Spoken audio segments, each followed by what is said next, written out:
मेरा वज़ीर आज़म साहब और वज़ीर आला साहब को यही पैगाम है। हमारे जो वज़ीर आज़म है हमारा फ़ख्र है, उन्होंने पाकिस्तान को वर्ल्ड चैम्पियन बनाया क्रिकेट में, और अल्हम्दुलिल्लाह आज भी पूरी कौम उस लम्हे को जब याद करती है तो रोंगटे खड़े हो जाते हैं। तो मेरी उनसे यही रिक्वेस्ट है कि अल्हम्दुलिल्लाह हम भी पाकिस्तान को उसी प्लेटफॉर्म पर रिप्रेजेंट कर रहे हैं, वर्ल्ड लेवल के मेडल जीत रहे हैं। तो क्रिकेट का तो बहुत बड़ा स्ट्रक्चर पाकिस्तान में ऑलरेडी मौजूद भी है। तो कम से कम रेसलिंग का मैं समझता हूँ कि एक रेसलिंग अकेडमी तो बनती है, एक ऐसा सेंटर हो जहाँ पर तमाम पाकिस्तान के पहलवान इकट्ठे हो सकें, तमाम मिलकर ट्रेनिंग कर सकें, जहाँ पर तमाम सहूलियात हों। तो अगर आप इस अकेडमी को वो दर्जा दे दें और इसको वो फैसिलिटीज़ दे दें तो मैं समझता हूँ कि यह पाकिस्तान पर बहुत बड़ा एहसान होगा, पाकिस्तान की बहुत बड़ी ज़रूरत है। मैं समझता हूँ कि जिस तरह रेसलिंग के मेडल हैं, आप ये तमाम ये वाल देखें, ये तमाम गोल्ड मेडल से भरी हुई है, कोई वर्ल्ड का है, कोई कॉमनवेल्थ का है, कोई एशिया का है।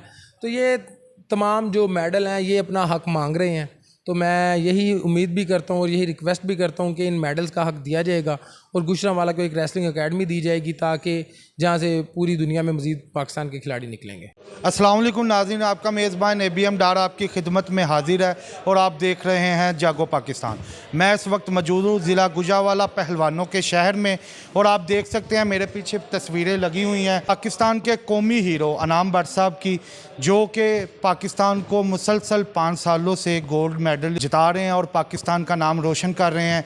आए हम बात करते हैं इनाम भट्ट साहब से और जानते हैं कि इन तमाम स्ट्रगल में उन्हें किन किन मुश्किलात का सामना करना पड़ा। अस्सलाम वालेकुम। जी वालेकुम अस्सलाम। क्या हाल है भट्ट साहब, ठीक हैं? अल्हम्दुलिल्लाह। पहले तो मैं आपको जागो पाकिस्तान की टीम और पूरे पाकिस्तान की तरफ से मुबारकबाद पेश करता हूँ। जी बहुत शुक्रिया जी, अल्लाह ताला के ख़ास फजलो करम के साथ अल्हम्दुलिल्लाह पाकिस्तान के लिए मेडल जीता है। आपका बहुत शुक्रिया, तमाम नाजरीन का बहुत शुक्रिया। बहुत मेहरबानी भट्ट साहब। पहले तो आप हमें ये बताएं कि ये जो आपने माशाल्लाह 5वीं दफ़ा पाकिस्तान को गोल्ड मेडलिस्ट का ख़िताब दिला के गुमनाम पाकिस्तान को एक दफ़ा फिर सुर्खियों में रोशन किया और इंटरनेशनल लेवल पे लेके गए, इन तमाम स्ट्रगल में किन किन मुश्किलात का सामना करना पड़ा और किस किस कंपनी ने या हुकूमत पाकिस्तान की तरफ से कोई स्पॉन्सर वगैरह भी किया गया? जी सबसे पहले तो मैं अल्लाह ताला का शुक्र अदा करता हूँ। अल्हम्दुलिल्लाह ये अल्लाह ताला का बहुत बड़ा इनाम है, बहुत बड़ा करम है कि अल्लाह ताला ने मुझ पर इतना बड़ा करम किया कि मैं पूरे पाकिस्तान के लिए मेडल जीता, पूरे पाकिस्तान का नाम बुलंद हुआ। तो ये अल्लाह के फजलो करम के बगैर कुछ भी नहीं है। बिल्कुल आपकी बात बिल्कुल ठीक है कि जब आप बहुत किसी बड़े महाज के लिए, किसी बहुत बड़े इवेंट के लिए तैयारी करते हैं तो बहुत सारी मुश्किलात का सामना करना पड़ता है और बहुत सी मुश्किलात में से गुजर कर ही हम यहाँ पर गए हैं। हमें फ़ाइनेंस का बहुत बड़ा इशू रहा है, स्ट्रक्चर का बहुत बड़ा इशू रहा है। पाकिस्तान में आपको पता है उस तरह से फैसिलिटीज़ अवेलेबल नहीं होती। सो अगर मैं अपने अखाड़े की बात करता हूँ और गुजरांवाला की बात करता हूँ तो यहाँ पर अभी भी वो ट्रेडिशनल स्टाइल पुराना जो है देसी पहलवानी वाला, उसी के पर ही हमें ट्रेनिंग करना पड़ती है।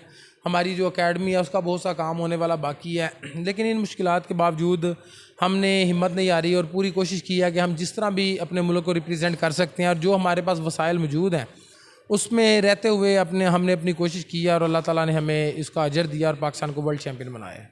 माशाल्लाह भट्ट साहब, मैं जब आपकी एकेडमी में आया मैंने देखा आप जिस तरह अपने एकेडमी के तमाम स्टूडेंट को लेक्चर दे रहे थे और जिस तरह समझा रहे थे, माशाल्लाह मैंने तो ये महसूस किया जिस तरह गुजरांवाला में केबल्स बनाने की फैक्ट्री हैं, बर्तन बनाने की फैक्ट्री हैं, आपने तो पहलवान बनाने की फैक्ट्री लगाई हुई है।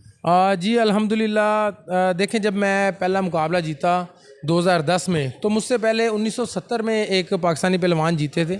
40 साल बाद पाकिस्तान के लिए मैंने वर्ल्ड कॉमनवेल्थ में गोल्ड मेडल जीता और उससे के बाद अभी 10 साल 11 साल हो गया मैं पाकिस्तान के लिए मुख्तलिफ मेडल जीत रहा हूँ।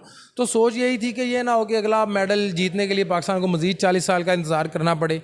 तो उस मकसद के लिए फिर हमने ये बेहतर सोचा कि हम पाकिस्तान में क्यों ना एक ऐसी जगह बनाएं जहाँ पर इनाम भट्ट से इनाम भट्ट पैदा हों।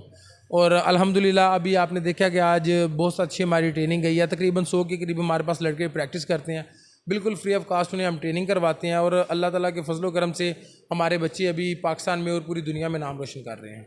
माशाल्लाह भट्ट साहब, आपने एक बात किया कि आप फ्री कास्ट जो है बच्चों को ट्रेन कर रहे हैं, तो जाहिर बात है मैं भी जानता हूँ, नाजरीन भी जानते हैं कि ट्रेनिंग के दौरान काफ़ी एक्सपेंसेस जो हैं वो आते हैं।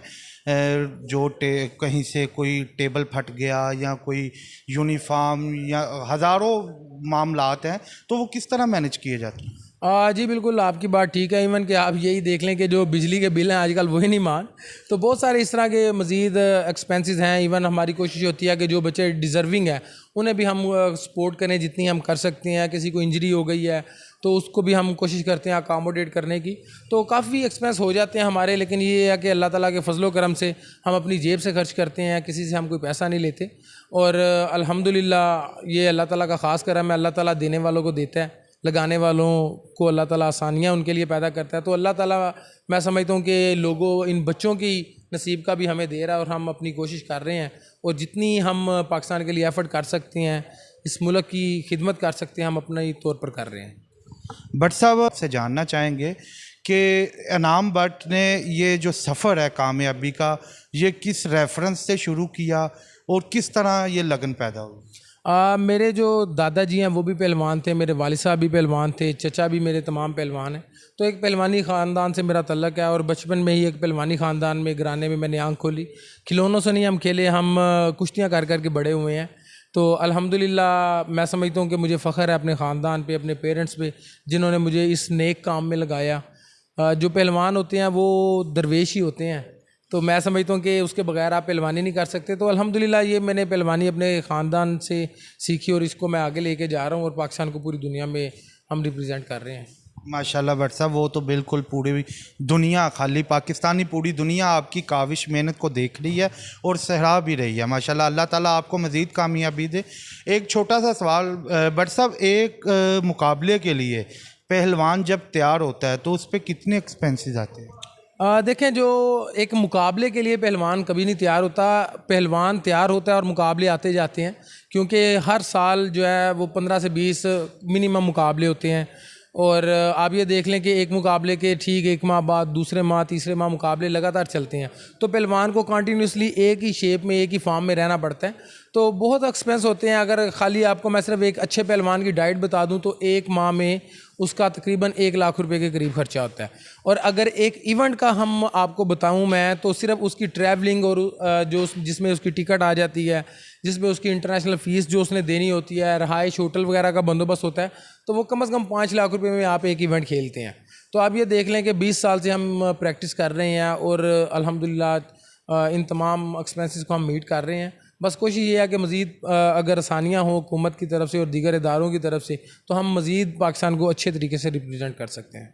बट सब कभी ऐसा भी हुआ है कि आपकी एकेडमी में कोई बच्चा बहुत काबिल है पर उसकी बैकग्राउंड इतनी नहीं कि वो आगे अपनी फ़िटनेस को जारी रख सके, या उसने जो पैकेज शुरू किया हुआ है उसको मैनेज कर सके, तो फिर उसका क्या हल निकलता है? देखें, उसका हल क्या निकलना है, मतलब जितना हम सपोर्ट कर सकते हैं अपने खिलाड़ियों को उतना तो हम करते हैं।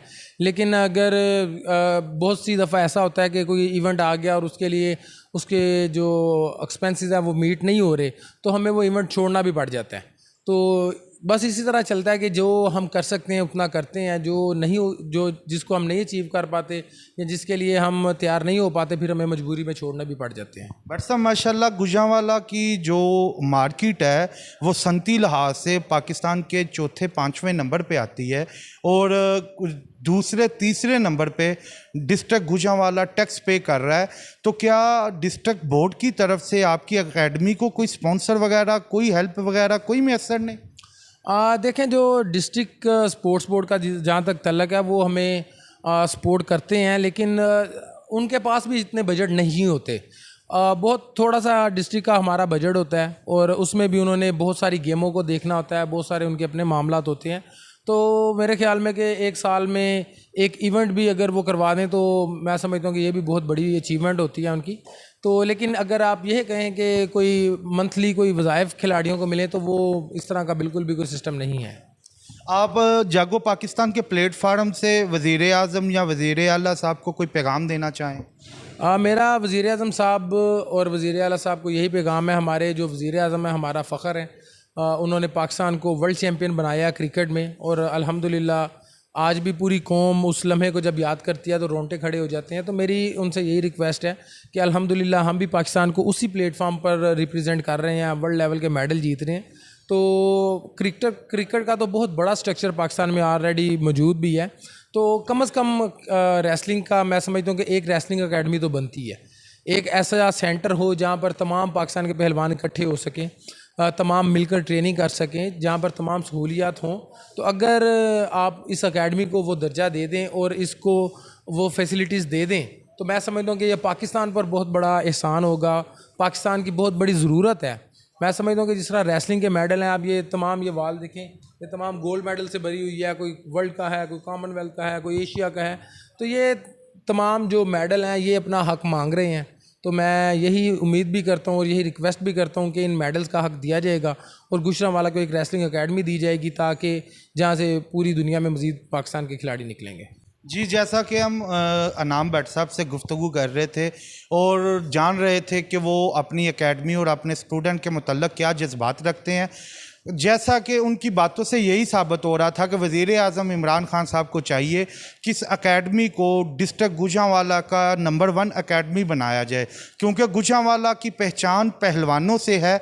अगर गुजरांवाला में पहलवानों को सपोर्ट ना किया गया तो तारीख़ में जिस तरह हज़ारों वाक़यात खो चुके हैं, कहीं ये पहलवानी लफ्ज़ भी ना खो जाए। अब हम बात करेंगे इनाम भट्ट साहब के वालिद साहब से, जो उनके टीचर भी हैं, उनके कोच भी हैं, उनको ट्रेनिंग भी देते हैं, कि उन्होंने जब अपने बेटे को गोल्ड मेडलिस्ट होते देखा, उनके अंदर क्या जज्बात पैदा हुए। जी, सबसे पहले मैं अल्लाह का शुक्र अदा करता हूँ। अल्हम्दुलिल्लाह अल्लाह ताला ने वर्ल्ड का गोल्ड मेडल, किसी को 1-2 नहीं, माशाल्लाह मेरे बेटे को अल्लाह ताला ने 5 गोल्ड मेडल अता किए हैं। तो मैं अल्लाह का बहुत शुक्र अदा करता हूँ कि जितना शुक्र अदा करूँ मैं कम है। दूसरे नंबर पे मैं अपने तमाम दोस्त अहबाब का जो है ना, जितने बहन भाई हैं, सबका शुक्रिया अदा करता हूँ जिन्होंने मेरे बेटे के लिए दुआएं की। अल्हम्दुलिल्लाह आज मेरा बेटा अगर इस मुकाम पे पहुँचा है तो ये आप भाइयों की दुआओं की वजह से पहुँचा है। और जो बात रह गई कि मुझे कितनी खुशी हुई है या मेरे क्या जज्बात थे, ये अपने जज्बात तो मैं नहीं बता सकता। अगर मेरे जज्बात पे होता तो मैं अपने बेटे को अपने कंधों के ऊपर उठा के लाता। मेरे ख्याल से एक बेटे के लिए ये बहुत बड़ा फ़ख्र है कि उसके वालिद उसके लिए ये अल्फाज अदा करें, नहीं तो तारीख़ में तो यही देखा जा सकता है कि बेटों ने बापों को अपने कंधों पे सवार किया और एक बेटे की लाइफ में उसका बाप ये अल्फाज अदा करे कि मुझे इतनी खुशी थी कि मेरा दिल था कि मैं अपने बेटे को अपने कंधों पे सवार करके पाकिस्तान वापस लाऊं।